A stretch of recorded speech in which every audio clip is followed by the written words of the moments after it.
As far as we know, there aren't any direct descendants left. Cleopatra VII had 4 children: Caesarion, the twins Alexander Helios and Cleopatra Selene, and Ptolemy Philadelphos. Caesarion, her son by Caesar, was killed by Octavian following his capture of Alexandria. While Caesarion was murdered under Octavian's orders, the lives of the 3 offsprings of Cleopatra and Antony were spared. Cleopatra Selene and Alexander Helios, then aged 10, and Ptolemy Philadelphus, then aged 4, were moved to Rome and put under the care of Octavian's sister, Octavia, whom Antony was married to. Unfortunately, her life was brief by contemporary standards.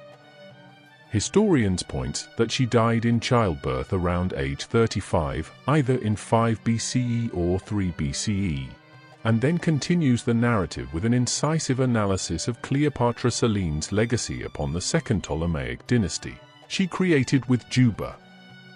Cleopatra Selene, Alexander Helios, and Ptolemy Philadelphos went south to Thebes. However, the deaths of their mother and Caesarion left Cleopatra Selene and Alexander Helios nominally in charge of Egypt, so they were brought back to Alexandria to reign in name only until the kingdom was officially annexed by the Roman Empire 2 weeks later. When Octavian left the newly created province, he took the twins and Ptolemy Philadelphos back to Rome with him. For the first 10 years of her life, Cleopatra Selene had been raised in Egypt as an Egyptian princess at an Egyptian court. The fact that her father was a Roman citizen, former consul and triumvir was virtually irrelevant at this stage of her life. However, once both of her parents were dead and Egypt had ceased to exist as an independent kingdom, the question of what to do with Cleopatra Selene and her brothers needed to be answered. In the absence of any surviving relatives, responsibility for them passed to Octavian, and he in turn passed it to Octavia.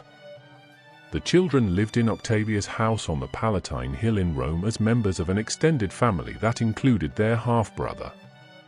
Through her influential marriage with Juba II, Cleopatra Selene II became the Queen of Mauritania.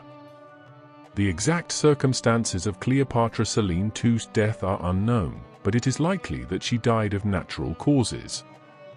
After her death, she was buried in the Royal Mausoleum of Mauritania in modern-day Churchill, Algeria. Alexander Helios disappears from history after this point, and it is unknown what became of him. If Ptolemy Philadelphus survived to adulthood, proof of his survival has not been found. Roller speculates that he may have died from illness in the winter of 29 BC. Cleopatra Selene, Juba, and Ptolemy were forgotten. If you like my videos, please subscribe to my channel.